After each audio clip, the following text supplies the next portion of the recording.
大家好啊，Alan。咁今日咧就想講咧呢個 day trade 即係日內交易，咁啊點樣可以選股啦？咁啊第一步就要下載一個富途牛牛，第二步就要去呢個選項呢度選股器啊，選股器撳入去，跟住之後咧就喺呢度揀振幅啦，即係呢度有得揀嘅振幅 percentage。咁啊，如果係繁體可能叫波幅啦。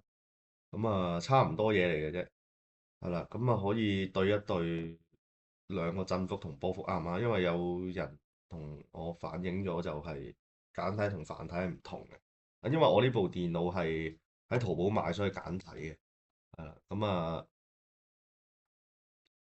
第二樣嘢成交額啦，成交額呢度有得揀啦，兩個 criteria 啦，咁就會篩選咗17隻股票出嚟嘅，呢17隻股票就係星期日。今日星期一啦，咁即係上一個交易日嘅股票嘅條件啦，咁啊成交額20億，5% 振幅。咁咧，我會做嘅嘢就首先呢個成交額就越大越好啦，即係順次序啦。咁我會篩選啲大隻啲嘅嘢出去擺喺我個 watch list 啦。咁我喺呢度有17隻喎，咁但係以我經驗就唔係17隻都玩到嘅。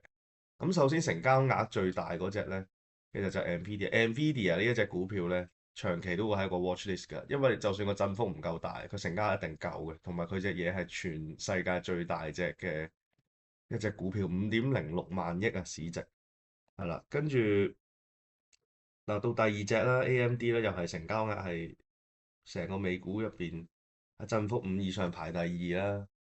咁啊，亦都係唔錯嘅。跟住 Intel、SNDK、Marvel 呢五隻咧都係當炒嘅，都係晶片股同埋存儲股咁樣咯。咁 Oracle、甲骨文都係唔錯嘅，ARM 都係唔錯嘅。但係 ARM 打後嗰啲咧，你會見到個成交額咧就開始冇咁大啦，係啦。咁啊，亦都對下嗰啲股票咧。即係唔會連續幾日喺個榜，即係可能無端端一日成交特別高之後特別低。咁因為尋日嗰個成交額啊，或者上一個交易日個成交額係同下一日係即係有個關聯性，但係亦都唔代表佢係多噶嘛。但係相反地，如果一隻股票個成交額係400幾億嘅，咁佢下一個交易日點都有百幾200億啦啩，係咯，即係個邏輯就係咁樣咯。即係會揀啲大隻啲嘅，遠離20億嗰啲為主啦，係啦，咁樣去做嘅。咁啊，我會通常唔喺個 list 度嘅股票會係即係一日有一日冇嗰啲咧。喺我嘅印象中就係 AAOI 啦，時有時冇啦，麻麻地嘅。呢個 Iran Limited 啦，呢間 KLAC 啦，CHTR 都係嘅。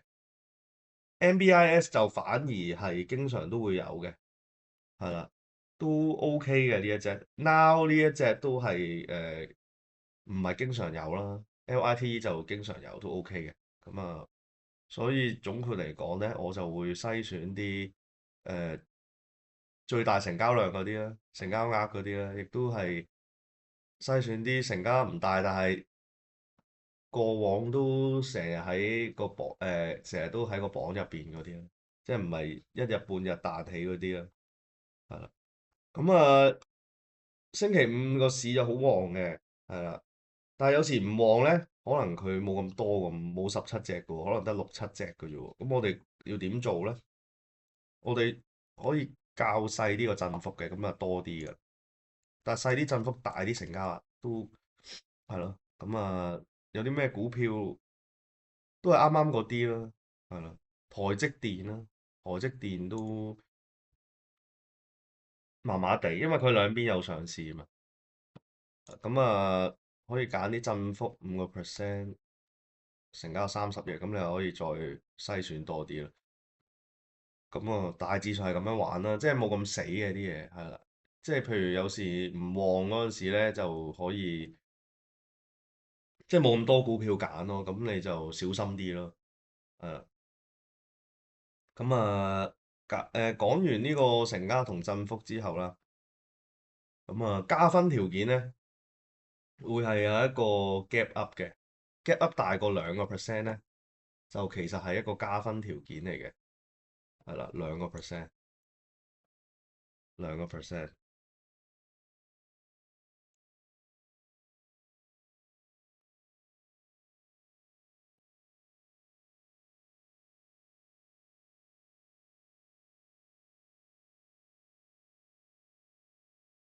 加分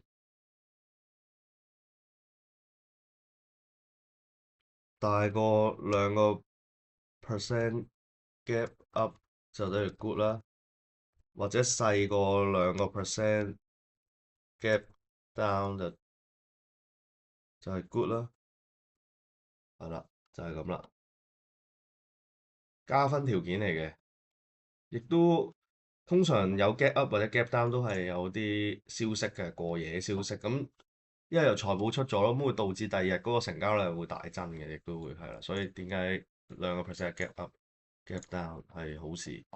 咁啊呢個20億成交額振幅5，再加長期喺啲榜度嘅加分，gap up gap down 大過2% 加分，咁樣選股就係咁啦。咁你選完之後咧，我自己就用 Trading View 嘅，係啦，Trading View 咧，咁呢個係畫圖軟件啦，咁我就會喺呢度開個 watch list 啦，咁啊加晒啱啱嗰啲入去啦。咁啊通常咧大機會嗰啲我擺頭啦，細機會嗰啲我擺底啦，係啦。